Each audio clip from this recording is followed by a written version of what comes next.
తెలంగాణలో కొత్త పార్టీ వచ్చిందట. కాక్రోచ్ జనతా పార్టీ స్ఫూర్తితో కొందరు నిరుద్యోగులు కొత్త నిరసన మార్గాన్ని ఎంచుకున్నారట.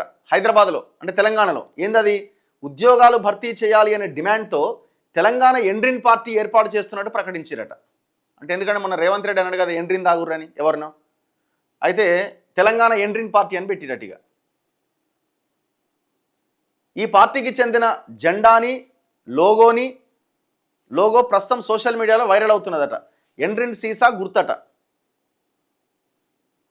ప్రస్తుతం సోషల్ మీడియాలో వైరల్ అవుతుంది. ఈ పార్టీని భారత ఎన్నికల సంఘం వద్ద అధికారికంగా రిజిస్టర్ చేయించుకొని త్వరలో సూర్యాపేటలో నిర్వహించబోయే బహిరంగ సభ వేదికగా లాంఛనంగా ప్రారంభిస్తారట. మరి ఎవరున్నారో దీని వెనకాల? మేమేమంటున్నాం అంటే, సరే మీరు చేస్తున్న మంచిదే, ప్రయత్నం మంచిదే, కానీ ఇండిపెండెంట్గా చేయండి. అదే బీఆర్ఎస్ దాని వెనకాల ఉండి ఇంకెవరైనా ఉండి నడిపించారు అనుకోండి, అది కథం. అది మీరు చేసినది వేస్ట్ అయిపోతుంది. మీరు ఇండిపెండెంట్ వేదికను ఏర్పాటు చేసుకుని అవసరమైతే అక్కడికి బీఆర్ఎస్ వాళ్ళని ఇంకెవరిని పిలిపియండి, ఎవరు వచ్చినా స్వాగతించండి, అపోజిషన్ పార్టీలను ఇంకెవరినన్నా. అంతేగాని వాళ్ళ ఆధ్వర్యంలో పార్టీ పెట్టి వాళ్ళ దగ్గర ఓపెన్ చేసుడు, వాళ్ళ దగ్గర మీటింగ్లు పెట్టుడు, అది పెద్ద చెత్త. అది రేవంత్ రెడ్డికి అడ్వాంటేజ్ అయితే తప్ప ఆయన మీద ఒత్తిడి పెరగదు. ఇప్పటికే మీరు ఎక్స్పోజ్ అయిపోయినారు. దయచేసి అందుకే మేము ఏం చెప్తున్నాం అంటే, ఇండిపెండెంట్గా ఫైట్ చేయండి, అద్భుతంగా ఉంటుంది. ఇది తెలంగాణలో కొత్త పార్టీ వచ్చిందట.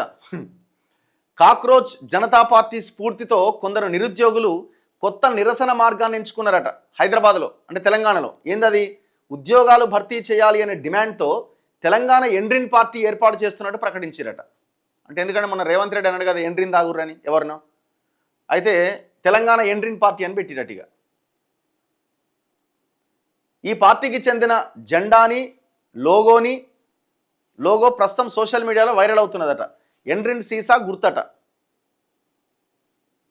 ప్రస్తుతం సోషల్ మీడియాలో వైరల్ అవుతుంది. ఈ పార్టీని భారత ఎన్నికల సంఘం వద్ద అధికారికంగా రిజిస్టర్ చేయించుకొని త్వరలో సూర్యాపేటలో నిర్వహించబోయే బహిరంగ సభ వేదికగా లాంఛనంగా ప్రారంభిస్తారట. మరి ఎవరున్నారో దీని వెనకాల? మేమేమంటున్నాం అంటే, సరే మీరు చేస్తున్న మంచిదే, ప్రయత్నం మంచిదే, కానీ ఇండిపెండెంట్గా చేయండి. అదే బీఆర్ఎస్ దాని వెనకాల ఉండి ఇంకెవరైనా ఉండి నడిపించారు అనుకోండి, అది కథం. అది మీరు చేసినది వేస్ట్ అయిపోతుంది. మీరు ఇండిపెండెంట్ వేదికను ఏర్పాటు చేసుకుని అవసరమైతే అక్కడికి బీఆర్ఎస్ వాళ్ళని ఇంకెవరిని పిలిపియండి, ఎవరు వచ్చినా స్వాగతించండి, అపోజిషన్ పార్టీలను ఇంకెవరినన్నా. అంతేగాని వాళ్ళ ఆధ్వర్యంలో పార్టీ పెట్టి వాళ్ళ దగ్గర ఓపెన్ చేసుడు, వాళ్ళ దగ్గర మీటింగ్లు పెట్టుడు, అది పెద్ద చెత్త.